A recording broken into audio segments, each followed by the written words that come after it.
Hello, my people. Welcome back to the channel. It's always a pleasure having you here because this space is about truth, accountability, and giving voice to the frustrations and hopes of ordinary Nigerians. Today, we are diving into a hot and controversial topic that has taken over social media. Netizens are dragging activist Deji Adeyanju, accusing him of being an activist by day, lobbyist by night, and some even go as far as saying he's part of the reason politicians like Bola Ahmed Tinubu were smuggled into Aso Rock. Now, before we unpack this fully, let's pause and understand why this discussion matters deeply for Nigeria's future. Nigeria is a country where voices of so called activists are supposed to serve as a conscience of the nation. They are meant to hold the powerful accountable, to be voices for the voiceless, to defend the masses. But what happens when activists begin to look like lobbyists? What happens when people who should be our watchdogs appear to be dining and wining with the very people they criticize in the daylight?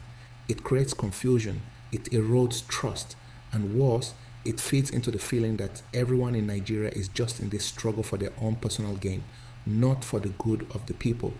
That's exactly the firestorm Deji Adeyanju has walked into. Netizens are not holding back. They are asking tough questions.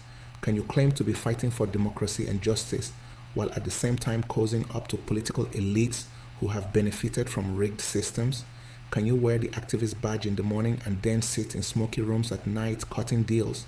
Nigerians are tired, and any sign of hypocrisy is enough to trigger outrage. And let's be honest, this outrage is not just about Deji. It reflects a deeper frustration about Nigeria's entire activist and political class. Think about it. For years, Nigerians have rallied behind activists, civil society groups, and NGOs hoping that these voices would help break the chains of bad leadership. But time and again, we've seen activists start strong, then end up compromised, silenced, or suddenly wealthy. The cycle is too familiar. Start as a people's voice, build a following, then quietly transition into a lobbyist for the same politicians you once attacked. And the sad part is that this keeps paving the way for the same corrupt system to thrive. That's why many are saying if Nigeria keeps producing activists like this, then of course characters like Tinubu and others will keep getting smuggled into Aso Rock. Now, this issue touches on some key national problems. First is the erosion of trust. Nigeria's biggest problem is not just leadership failure, but the collapse of trust between the people and those who claim to speak for them. Every time an activist is exposed for double standards, ordinary Nigerians retreat further into hopelessness. People start believing that everyone is for sale, that integrity doesn't exist. And what does that do? It weakens civic engagement. It makes people give up on voting, on protest, on speaking out, because in their minds, what's the point? Second, it highlights how deeply transactional politics has become in Nigeria. Everything looks like a deal. People don't do things because it is morally right or in the interest of the people.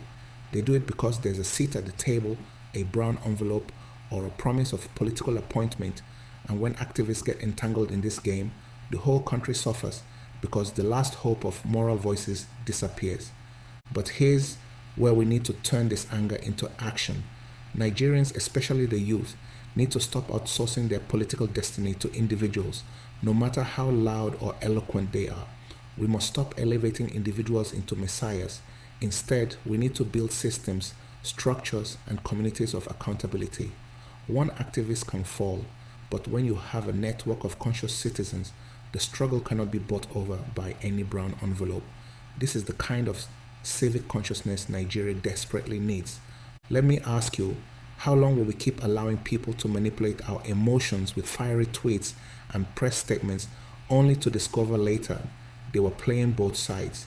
How long will we keep putting blind faith in individuals instead of holding everyone, activists, politicians, pastors, media, accountable? This moment is a wake-up call. Nigerians must begin to fact-check their activists. Don't just clap when someone calls out government. Ask, what else are they doing behind closed doors? Who are they meeting? Who is funding their lifestyle? Transparency must apply to everyone claiming to speak for the people. And while Nigerians are rightly angry at Deji Adeyanju, let's not forget the larger enemy, a political system designed to thrive on deception. We should use this moment to redirect our frustration toward building political alternatives that cannot be hijacked. Young people, this is where you come in. If you want a better Nigeria, you cannot just be passive spectators on Twitter. Register to vote, join political parties, support movements that are people-driven, not personality-driven. Challenge activists when they misstep, but also hold politicians accountable consistently. See, the truth is bitter, but here it is.